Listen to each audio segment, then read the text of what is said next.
Então nós vamos ler esse verso, esse capítulo de número 3, verso de número 16 ao verso de número 21. Porém, antes, como temos sempre feito, nós vamos ler o verso de número 30 e 31 do capítulo de número 20 desse Evangelho. Pois é exatamente nesses dois versos que está o resumo de todo o Evangelho de João. Quer entender, quer ter um pano de fundo, quer saber por que João escreve este verso, este Evangelho, você tem que ter esses dois versos em sua mente. Capítulo 20, verso de número 30 a 31, diz assim: Jesus realizou na presença dos seus discípulos muitos outros sinais miraculosos que não estão registrados neste livro, mas os que foram escritos para que vocês creiam que Jesus é o Cristo, o Filho de Deus, e crendo, tenham vida em seu nome. No Evangelho, o Evangelho sinótico, o Evangelho de Mateus, você encontra uma pergunta que Jesus faz aos discípulos. Primeiro, fazendo uma pergunta geral, dizendo aos discípulos o que é que o povo está dizendo ao meu respeito.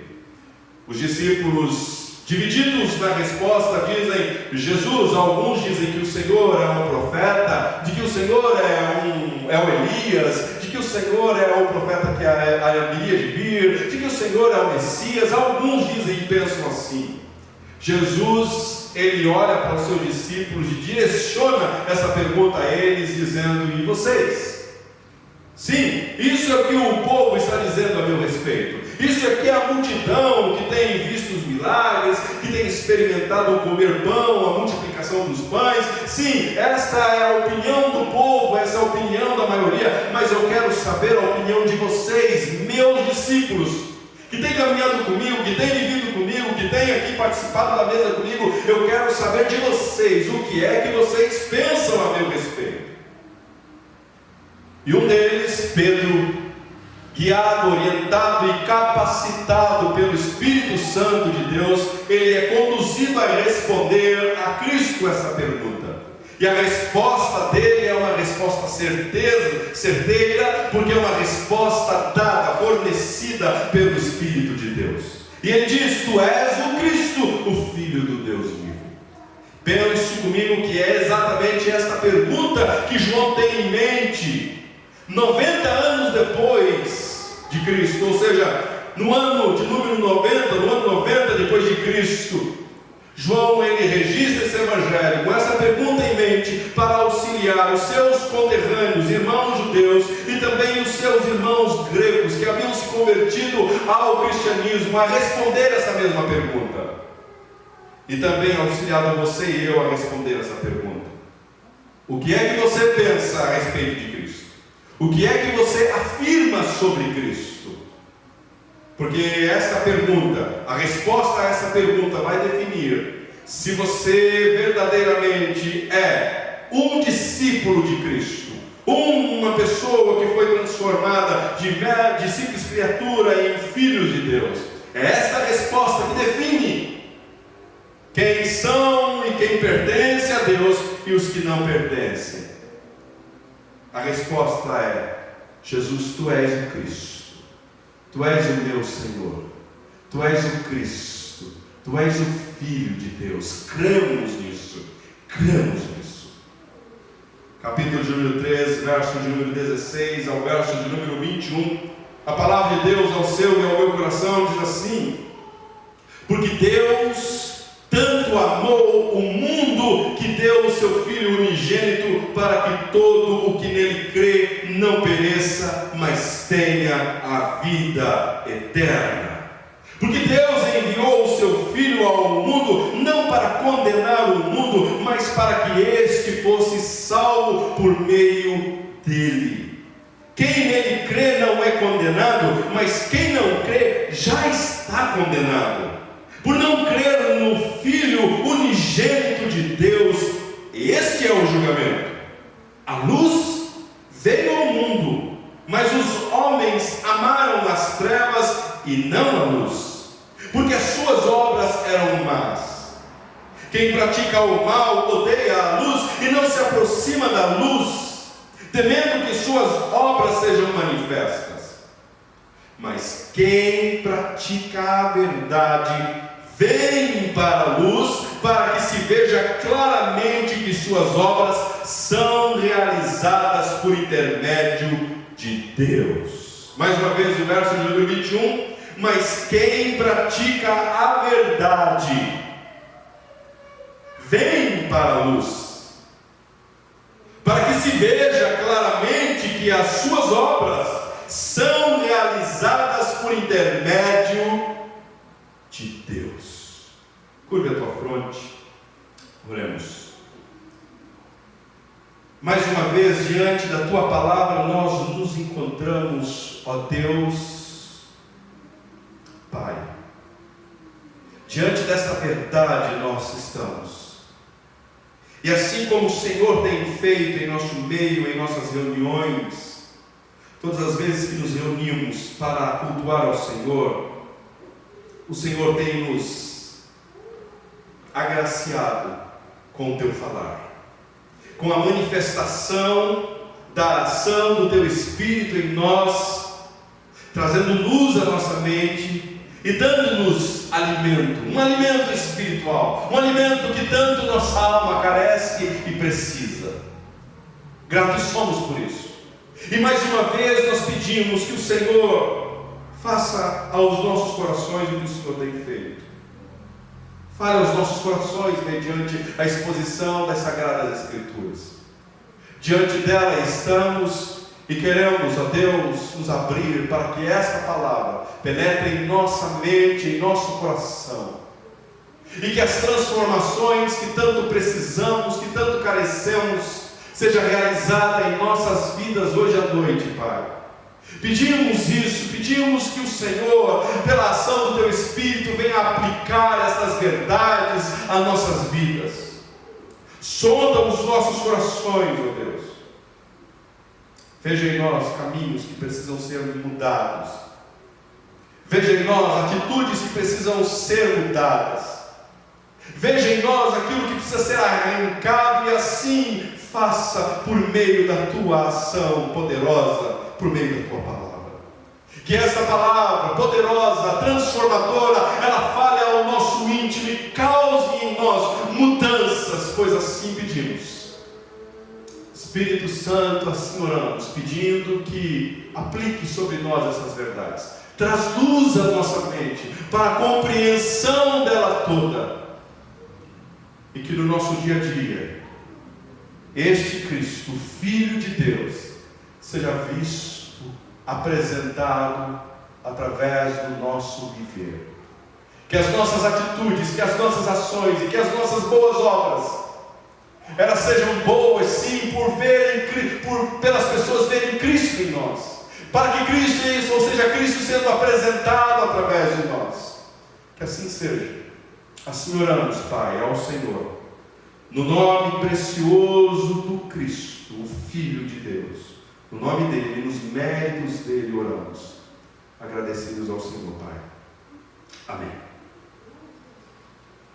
Diante desta verdade maravilhosa, nos encontramos mais uma vez, diante desta declaração, onde o apóstolo João, ele afirma aquilo que ele pensa sobre Deus, sobre o Pai.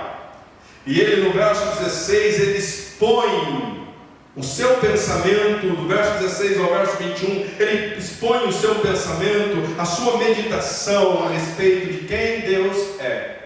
O Deus da história, o Deus Criador, o Deus que realizou absolutamente tudo aquilo que nós podemos entender como criação, nós conseguimos ver, ou seja, João, ele apresenta este Deus Criador como sendo o Deus de amor. Porque ele chegou a essa conclusão?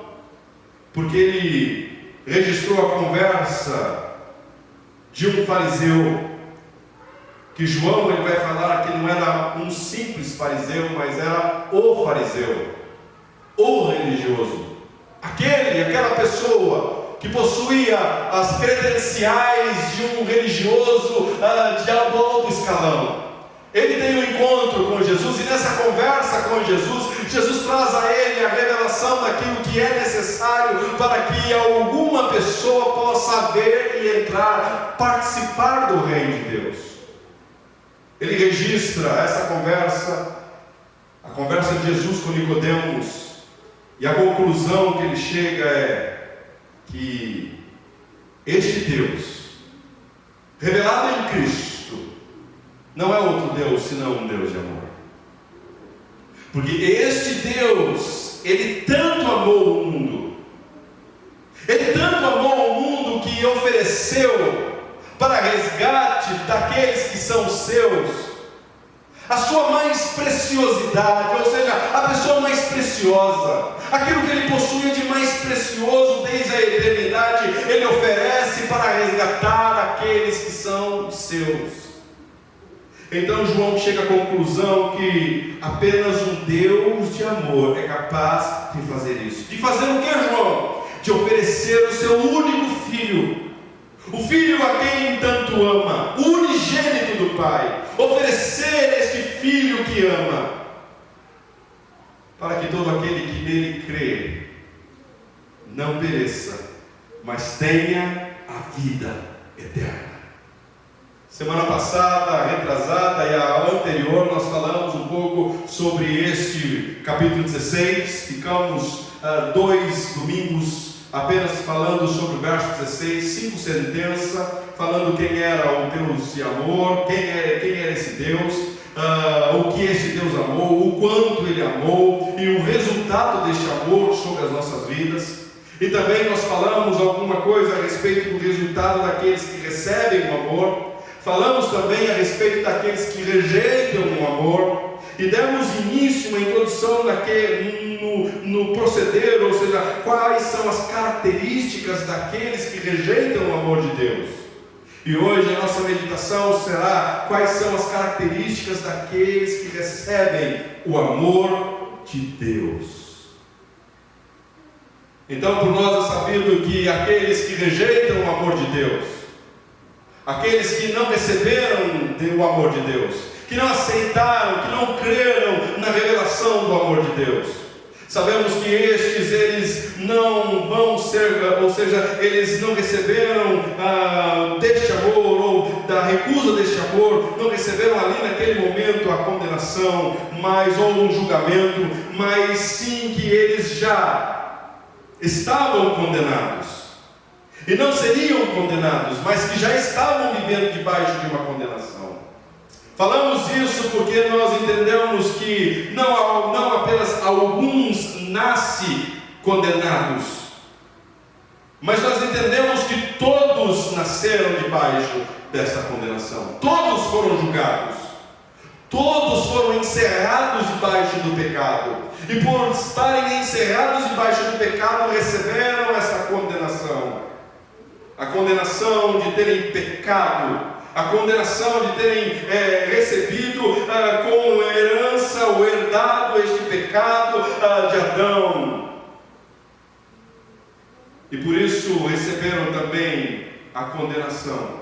Que condenação é esta? A condenação de estarem banidos da presença de Deus, pois todos pecaram e carecem da glória de Deus. Ou seja, destituídos foram da glória de Deus. Todos pecaram e destituídos foram da glória de Deus, da presença de Deus. Então, quando João registra que este Deus de amor apresenta a nós uma proposta, apresenta aqui um meio pelo qual podemos ser salvos desta condenação, João vai falar que existe alguns que iriam rejeitar, que vão rejeitar esta proposta, que vão rejeitar esta oferta. E eles vão rejeitar esta oferta porque os seus corações estão entenebrecidos, os seus corações estão em trevas. E o apóstolo Paulo, ele vai falar lá na sua carta aos 2 Coríntios, vai falar que o Deus deste século, ele cegou os olhos dos homens, para que não vejam, para que não consigam contemplar esta luz, a luz do Evangelho na face de Cristo. O Deus desse século fez isso. Então João ele vai falar, não, ele não veio para condenar, mas ele veio para salvar. Ele foi enviado não para condenar o mundo, mas para que o mundo fosse salvo por meio dele. Quem nele crê não é condenado. Qual é o resultado daqueles que não recebem Cristo? Não é que serão condenados, mas sim que permanecerão condenados. Já foram condenados, já nasceram condenados. Então, aquela ideia, aquele pensamento de que existem pessoas que nascem boazinhas, pessoas que nascem com a balança equilibrada diante de Deus, não existe. Todos nós nascemos com a balança, ela desbalanceada, ou seja, os nossos pecados pesando, e a ira de Deus sobre nós.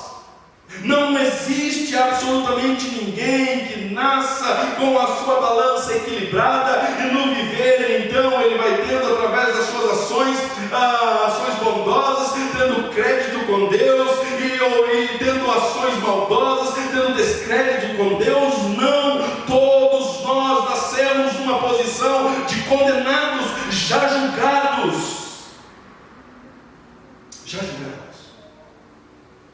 condenados. E Deus olha para todos nós condenados e quer revelar o seu amor. E como que Ele revela o seu amor? Ele revela o seu amor enviando o seu único Filho. Não para condenar o mundo, porque o mundo já estava condenado, mas para salvar dentro do mundo aqueles que são os seus, ou seja, para salvar, trazer a mente, trazer a consciência, revelar a mente daqueles que creriam ou que crerão no seu nome, no nome de Cristo, e recebendo Cristo, ser salvo. Não para condenar o mundo, mas para que o mundo fosse salvo por meio dele. Quem nele crê não é condenado, mas quem não crê já está condenado, por não crer no Filho unigênito de Deus. Que julgamento? Que julgamento é que houve, que não foi dado por Cristo? O julgamento é este. Que julgamento? Este é o julgamento. A luz veio ao mundo, mas os homens amaram as trevas e não a luz, porque suas obras eram más. Quem pratica o mal odeia a luz e não se aproxima da luz, temendo que as suas obras sejam manifestas. E a condenação é essa: que os homens que estão em trevas, estes homens não creem em Cristo, que é a luz, porque eles amam a vida que vivem, eles amam o que praticam, eles amam a vida regida pelos seus próprios corações e pelos seus próprios desejos. Eles amam isso e desejam permanecer assim. Não querem vir para a luz, porque a luz vai expor as suas práticas maldosas. A luz vai expor as motivações dos seus corações. A luz irá expô-los. Então não vêm para a luz, não se aproximam da luz, temendo que as suas obras sejam manifestas, porque as suas obras são más. Mas o texto continua: mas quem pratica a verdade vem à luz, para que se veja claramente que as suas obras são realizadas por intermédio de Deus. São realizadas por intermédio de Deus. Então, como é o viver daqueles que receberam este amor de Deus, que creram no amor de Deus? Se aqueles que negaram, se aqueles que rejeitaram, eles rejeitaram porque desejam continuar vivendo, amando as suas más obras, porque desejam continuar vivendo as suas práticas, porque amam as suas práticas, porque amam aquilo que fazem, porque são envolvidos com um coração desviado, um coração que ama aquilo que Deus detesta, um coração que ama o pecado, um coração que se delicia no pecar. Então, se aqueles que rejeitam o amor de Deus assim vivem, então qual é a vida, qual é a prática do viver daqueles que recebem o amor de Deus? Primeira característica daqueles que recebem o amor de Deus é que aqueles que recebem o amor de Deus, expresso na cruz do Calvário, eles amam a luz e eles desejam a luz. Estes que receberam o amor deste Deus que tanto nos amou e que ofereceu o seu Filho como uma apresentação do seu amor, ou seja, o ápice do seu amor revelado a nós na cruz do Calvário, os filhos, aqueles que creram, aqueles que receberam o amor de Deus, aqueles que entenderam o amor de Deus, estes mesmos, eles amam a luz, não apenas amam, mas desejam a luz. E porque amam e desejam a luz, amam e desejam a luz, porque eles tiveram um encontro com a verdade. Tiveram um encontro com a verdade. Mas quem pratica a verdade vem para a luz. Primeiro ponto é que aqueles que amam a Deus, aqueles que receberam o amor de Deus, aqueles que entenderam o amor de Deus expresso na cruz do Calvário, eles amam a luz, e eles amam a luz porque eles tiveram este encontro com a verdade. Tiveram um encontro com a verdade. E o apóstolo João, ele vai afirmar que a verdade não é outra pessoa senão Cristo. Neste Evangelho nós vamos encontrar várias referências de Cristo como sendo a verdade. Cristo, uma vez, neste Evangelho que nós vamos passar por ele apresentou-se como sendo o caminho, a verdade e a vida. Cristo é a verdade. Então aqueles que tiveram esse encontro com a verdade, estes que foram confrontados com a verdade, com a pessoa de Cristo, com o próprio Cristo, eles amam a luz e eles desejam a luz. Eles foram confrontados com essa luz. Eles foram confrontados com essa verdade. Eles amam a luz por não terem nada a esconder. Não terem nada a esconder nem dos homens e nem de Deus, nem de Deus e nem dos homens. Tanto aquilo que eles fazem e tanto aquilo que são, eles não temem se expor, porque eles estão diante da verdade, e essa verdade, quando preciso for, irá confrontá-los, e essa luz, quando preciso for, irá confrontar as suas práticas, irá confrontar os seus pensamentos, irá confrontar as suas vidas, porque eles desejam isso. Como saber se eu amo a Deus? Como saber se eu entendi o amor de Deus? Como saber se eu recebi esse amor de Deus? É quando o meu coração está aberto para ser confrontado com a verdade, com a luz e com a luz. Mas existe uma outra verdade aqui. É que aqueles que receberam o amor de Deus revelado em Cristo amam a luz por terem sido não apenas confrontados ou tiveram um encontro com a verdade, mas estes que amam a Cristo, que amam a Deus, entenderam o amor de Deus e amam a luz, eles também são instruídos por esta verdade nas Escrituras. Tiveram um encontro, mas não fizeram apenas um único encontro, ou seja, não fizeram desta verdade apenas um único encontro com ela. Não se expõem ou não se expuseram apenas uma única vez a esta luz, mas são aqueles que são instruídos, são aqueles que são ensinados, são aqueles que são conduzidos por essa luz, por essa verdade. Amam a luz simplesmente pelo fato de terem as Escrituras como a sua única regra de fé e como a autoridade última de Deus sobre a sua vida. Enxergam essa luz e enxergam essa verdade como sendo a sua última e única autoridade. a autoridade de Deus sobre suas vidas. Tudo o que fazem, tudo o que projetam, tudo o que programam, todas as suas intenções são direcionadas, são guiadas por essas verdades, por essa verdade. Essa vida daqueles que receberam e entenderam o amor de Deus, esse viver é um viver instruído, guiado pela verdade. Tudo na sua vida se baseia nessa verdade.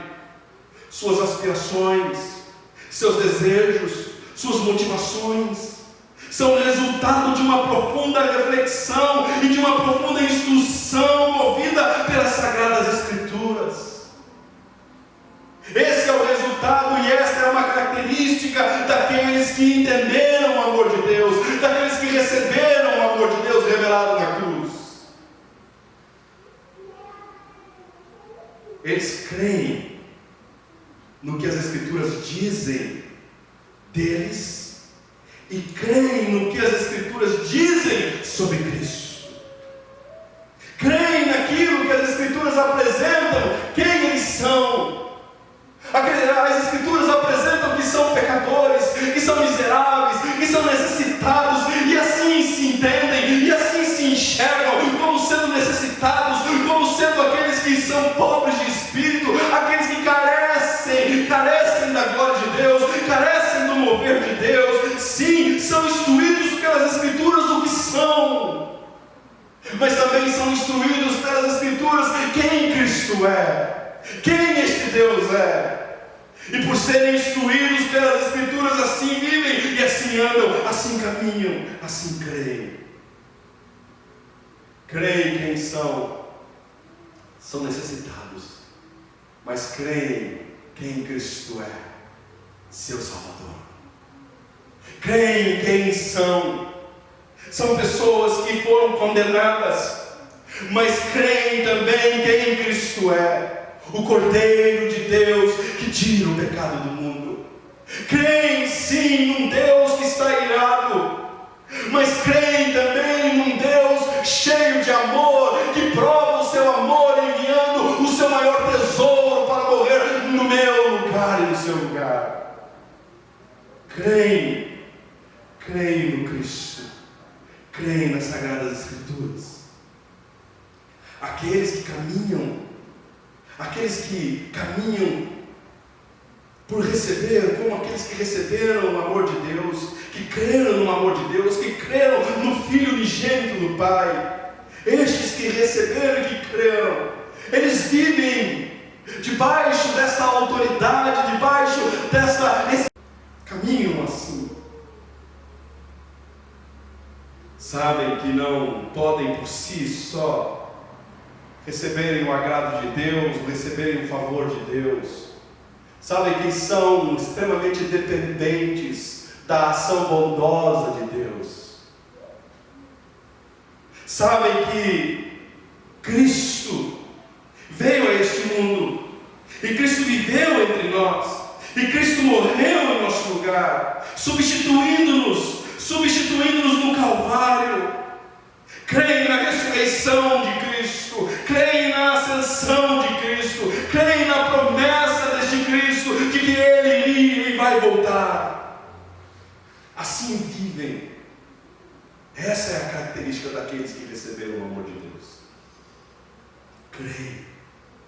Creem nas Escrituras, porque as Escrituras é a sua última e única verdade sobre as suas vidas. Projetam suas vidas nessas Escrituras. Caminham sobre o solo firme dessas Escrituras. Estão convencidos a respeito das doutrinas apresentadas nas Escrituras. Quer uma doutrina que traz a você e a mim segurança? Uma doutrina que nós chamamos de a doutrina da substituição. A doutrina da substituição de Cristo. Que doutrina é essa? A doutrina que diz que Cristo nos substituiu, que Cristo tomou o nosso lugar na cruz, que Cristo Ele tomou sobre si os meus, os seus, os nossos pecados e levou todos e cravou todos na cruz do Calvário. Creem sim que E Cristo fez isso para arrancar de nós a ira, a maldição, a condenação. E agora não vivemos mais debaixo dessa condenação. Fomos justificados pela fé, pois assim diz as Escrituras. Mas Cristo não apenas nos substitui, tirando de nós o nosso pecado, aquilo que é nosso, mas também Cristo, Ele manifesta a sua bondade, dando a nós aquilo que Ele tinha como mérito. Que mérito que Cristo teve? O mérito de ser uma pessoa justa, o mérito de ser alguém que cumpriu totalmente, cabalmente, toda a Escritura.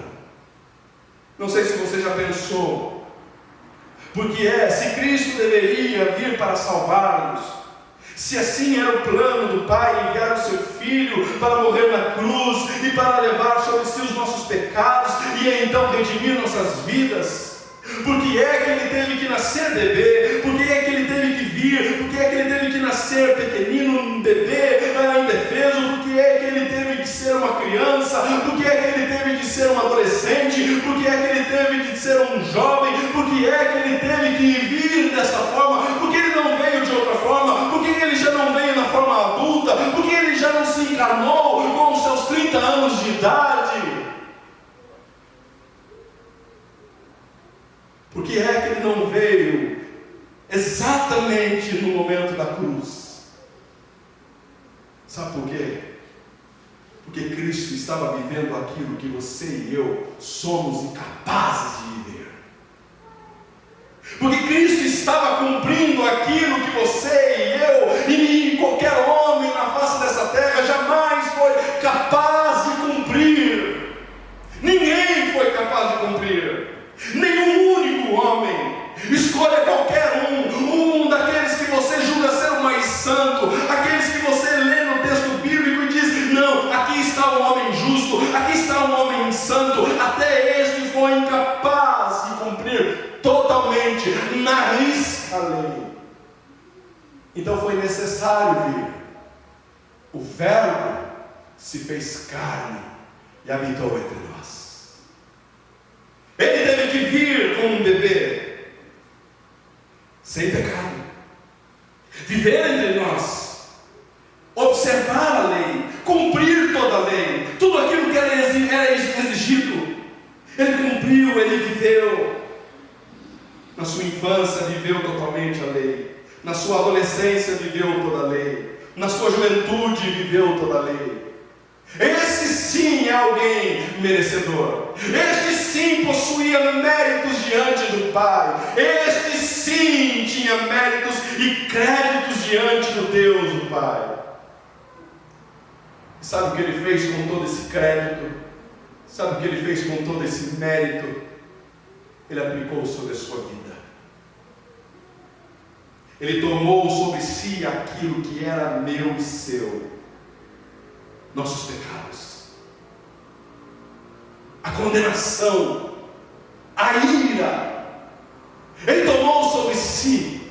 Ele levou sobre si as nossas iniquidades. Ele levou sobre si os nossos pecados. Ele levou sobre si as nossas enfermidades. O castigo que nos proporciona paz hoje estava sobre Ele. Ele levou sobre si aquilo que era meu e seu. E sabe o que Ele nos dispõe, o que Ele nos dá, nos coloca à nossa disposição? Aquilo que Ele merecia. E sabe o que Ele merecia? O amor do Pai. Cristo veio a este mundo, cumpriu totalmente, à risca todas as regras, toda a lei, tudo aquilo que era exigido, Ele cumpriu. O Verbo se fez carne, habitou entre nós, e então nós vimos alguém que era capaz de cumprir totalmente as exigências da lei. Ele fez isso.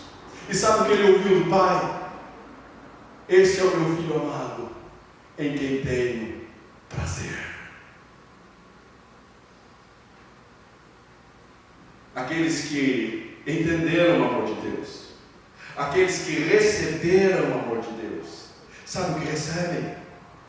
Recebem uma vida agora para caminhar nos méritos não seus, mas nos méritos de outro. Você foi chamado a conhecer Cristo para que você viva não nos seus méritos, mas para que você viva agora nos méritos deste Cristo.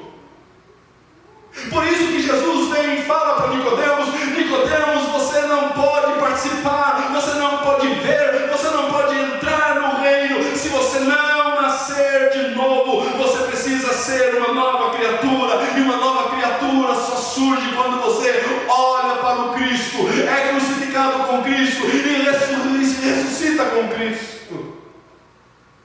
Somente assim. Somente assim.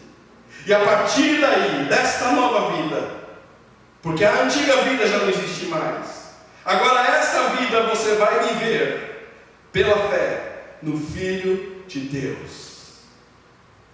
No Filho de Deus. Aqueles que receberam o amor, aqueles que entenderam o amor, nunca vai passar na sua mente tentar ganhar ou pagar ou tentar apresentar alguns créditos e méritos seus próprios a Deus. Nunca. Porque estão convencidos pelas Sagradas Escrituras, estão convencidos pela verdade de que eles por si só não podem fazer absolutamente nada que agrade a Deus longe do Cristo. Depende de Cristo, vivem para Cristo e não podem mais ser desassociados de Cristo, porque o receberam, porque o receberam, porque o creram nele. Não foram condenados, foram absolvidos. Seus pecados, sua condenação foi aplicada sobre alguém, sobre o outro.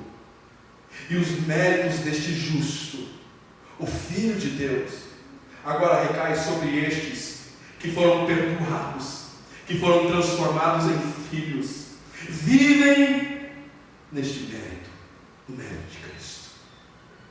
Essa é a doutrina da substituição. Cristo nos substituiu na cruz, e nós recebemos, para viver essa nova vida, os méritos dele. O que é que Cristo merecia do Pai? Amor. Manifestação de amor. Um relacionamento amoroso. Um relacionamento de amor sem igual. O que é que nós temos em Cristo com relação ao Pai? Nos méritos dele, este amor nos alcançou. Este amor nos alcança dia após dia. Então, estes que receberam o amor de Deus expresso na cruz, eles creem nessa doutrina e outras doutrinas bíblicas, porque estão pautados na verdade. Mas quem pratica a verdade vem para a luz. Por que vem para a luz? Porque agora eles não estão fazendo por merecer. Eles não oram para tentar merecer alguma coisa. Eles não cultuam para tentar merecer alguma coisa de Deus. Eles não fazem boas ações. Eles dão cestas básicas não porque eles querem ter mérito ou querem ter crédito diante de Deus. Não, eles fazem isso porque é aquilo que o Cristo faria. Eles fazem isso porque é exatamente isso que Cristo faria. Mas quem pratica a verdade vem para a luz. Vem para a luz. Porque é uma outra verdade: aqueles que receberam o amor de Deus revelado na cruz amam a luz, porque eles desejam manifestar não as suas obras, mas desejam manifestar a glória de Deus. Se a prática daqueles que negligenciam o amor de Deus revelado na cruz é viver para si, é viver alimentando o seu ego, mesmo fazendo boas ações, mas as suas intenções lá no fundo é ser louvado, ser reconhecido. Se essa é a característica daqueles que rejeitaram o amor expresso na cruz, então aqueles que receberam o amor revelado na cruz, eles não vivem mais para si mesmo, eles não querem mais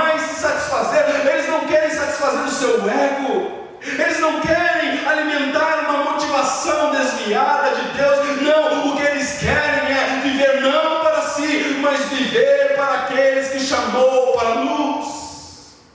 Viver para manifestar a glória deste Deus de amor.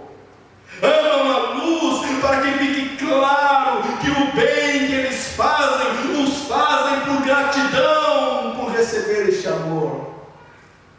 Não fazem por pagar. Aquele que recebe o amor de Deus não canta para tentar converter Deus. Não. Cantam porque estão com seus corações cheios de gratidão pelo amor que receberam de Deus. Ajudam o próximo, não porque pensam que lá na frente poderão receber ajuda de alguma forma deste que foi ajudado. Não, eles ajudam o próximo porque antes foram ajudados pelo Deus de amor, e um coração grato agora transborda amor.